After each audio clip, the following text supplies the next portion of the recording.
Hello दोस्तों, जय श्री कृष्णा। स्वागत है आपका चिक्कीज किचन में। तो दोस्तों सोचिए, मलाई की सॉफ्टनेस, रबड़ी का रिच फ्लेवर और हर बाइट में मिठास का धमाका। हाँ, आज हम बना रहे हैं एक सुपर क्रीमी देसी स्टाइल मलाई वाली रबड़ीदार आइसक्रीम जो सबका दिल जीत ले।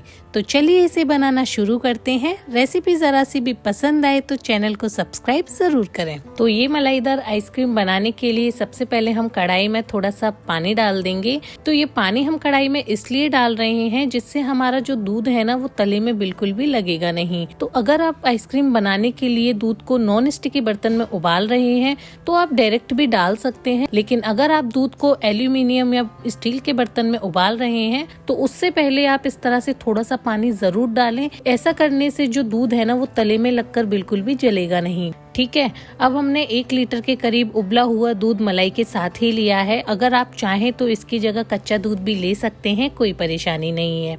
अब आधा कटोरी के करीब दूध को हम इस तरीके से निकाल के रख लेंगे और ये दूध हमने क्यों निकाला है ये मैं आपको आगे बताऊंगी।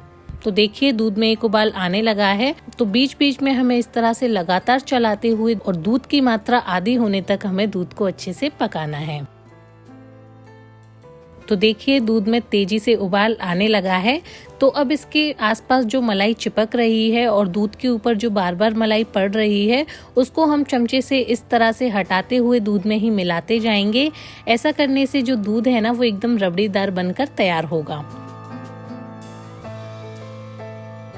तो चलिए जब तक दूध अच्छे से उबल रहा है तब तक हम कुछ ड्राई फ्रूट को एकदम बारीक चॉप कर लेते हैं। तो ड्राई फ्रूट में मैंने पिस्ता, बादाम और कुछ काजू लिए हैं। आप अपने पसंद के और भी कई ड्राई फ्रूट ले सकते हैं। तो सारे ड्राई फ्रूट को हमें इस तरह से एकदम बारीक बारीक चॉप करना है, क्योंकि तो ड्राई फ्रूट को जब भी हम इस तरह से एकदम महीन काट कर डालते हैं ना तो आइसक्रीम के अंदर इनका जो फ्लेवर है ना वो एकदम बढ़िया आता है।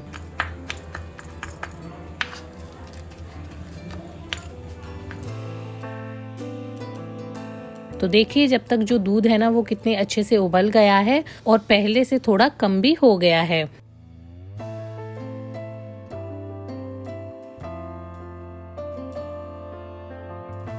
तो अब इसमें हम सारे बारीक कटे हुए ड्राई फ्रूट डाल देंगे और इसे भी दूध के साथ अच्छे से पका लेंगे।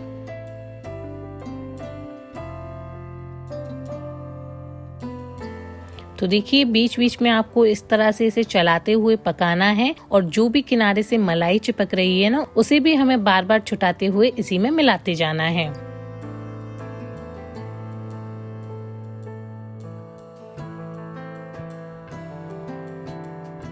तो देखिए दूध की मात्रा पहले से काफी कम हो गई है। तो अब इसमें हम 1 कटोरी से थोड़ा कम चीनी डाल देंगे। तो चीनी आप मीठा कितना क्या पसंद करते हैं उस हिसाब से कम या ज्यादा कर सकते हैं।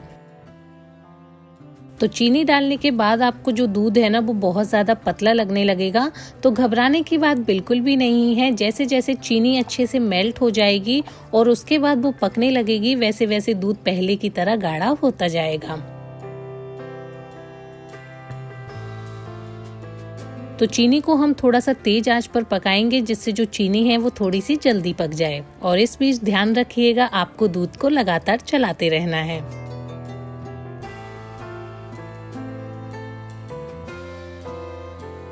तो देखिए दूध की जो क्वांटिटी है वो आधी हो गई है या कहीं आधे से भी थोड़ी कम हो गई है। तो अब मैं आपको बताऊंगी कि जो दूध हमने पहले बचा के रखा था उसका हमें क्या करना है।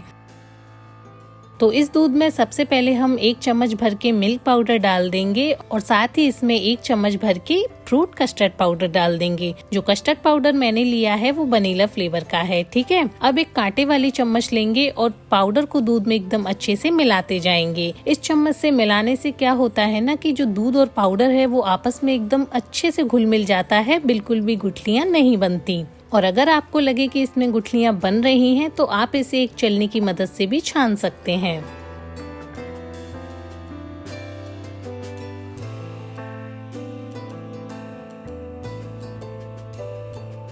ठीक है, तो देखिए दूध में पाउडर को हमने एकदम अच्छे से मिला लिया है और इसमें बिल्कुल भी गुठलियां नहीं पड़ी हैं। और अब जो दूध है वो भी अपनी मात्रा से काफी कम हो गया है। तो जो घोल हमने बनाकर रखा है उसे हमें पूरा एकदम इसमें बिल्कुल नहीं डालना है। इस तरह से थोड़ा थोड़ा करके इसमें डालते जाएंगे और तुरंत ही इसको मिलाते जाएंगे। क्योंकि होता क्या है कि इस घोल के अंदर हमने कस्टर्ड पाउडर का इस्तेमाल किया है। जो कस्टर्ड पाउडर होता है वो तुरंत ही तले में लगने लगता है, इसीलिए इस घोल को हमने इस तरह से थोड़ा थोड़ा करके डाला है। ऐसा करने से जो कस्टर्ड है वो दूध में एकदम अच्छे से मिल जाएगा और तले में बिल्कुल भी लगेगा नहीं। ठीक है, तो देखिए इस घोल को डालते ही जो दूध है वो पहले से कितना गाढ़ा हो गया है। तो अब इसमें हम फ्लेवर के लिए थोड़ी सी कुटी हुई इलायची डाल देंगे। ये बिल्कुल ऑप्शनल है, अगर आपको इलायची का फ्लेवर पसंद ना हो तो आप इसे स्किप भी कर सकते हैं। तो देखिए अब ये घोल बनकर एकदम तैयार है। अब हम गैस की फ्लेम को बंद कर देंगे और इसे 15 से 20 मिनट के लिए अच्छे से ठंडा होने के लिए छोड़ देंगे। तो अभी जो घोल है वो आपको हल्का सा पतला लग रहा होगा, लेकिन टेंशन की बात बिल्कुल भी नहीं है। जब ये ठंडा होगा ना तो ये और भी ज्यादा गाढ़ा हो जाएगा। तो देखिए 15 से 20 मिनट हो गए हैं। अब हम घोल को चेक करेंगे तो ये घोल आपको पहले से और भी कहीं ज्यादा गाढ़ा दिख रहा होगा। तो घोल एकदम परफेक्ट है आइसक्रीम जमाने के लिए। तो चलिए अब मैंने इस तरह से 4 डिस्पोजल के ग्लास लिए हैं। आप चाहे तो इसे आइसक्रीम मोल्ड में जमा सकते हैं, लेकिन आज मैं इसे बिना आइसक्रीम मोल्ड के ऐसे ही जमा रही हूँ। तो अब हम एक एक करके सारे ग्लास के अंदर इस घोल को डालते जाएंगे।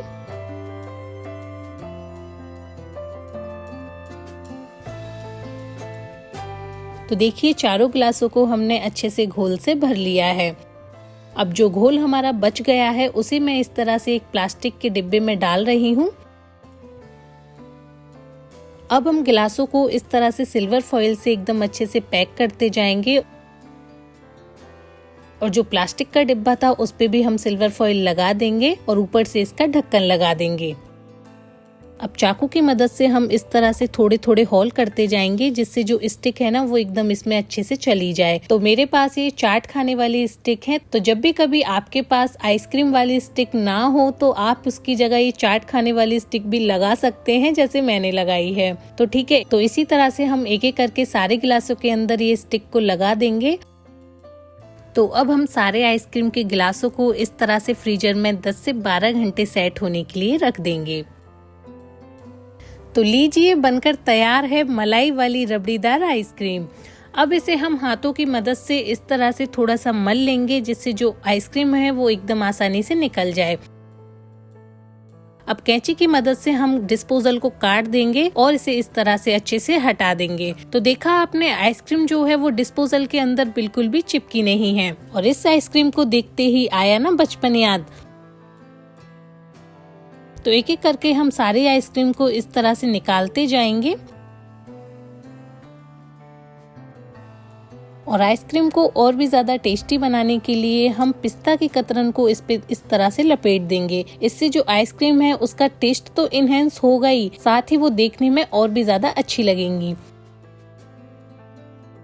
और देखिए मैं आपको चाकू से इसे इस तरह से करके बता रही हूँ ये कितनी मलाईदार बनकर तैयार हुई है।